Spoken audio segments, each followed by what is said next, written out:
আপনারা কোনো শুভ কাজে যাওয়ার সময় কি করবেন, কি খেয়ে যাবেন, কি করবেন, আপনারা সবই ভাবেন যে কি করব, শুভ কাজে যাচ্ছি।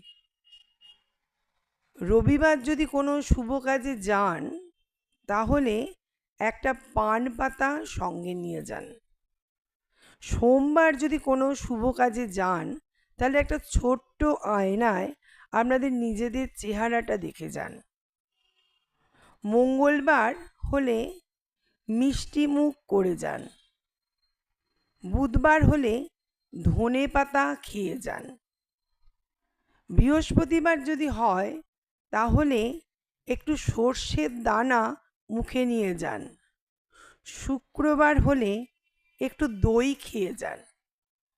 শনিবার আদা ও ঘি মুখে নিয়ে যান। দেখবেন আপনাদের অবশ্যই কার্যসিদ্ধি হবে।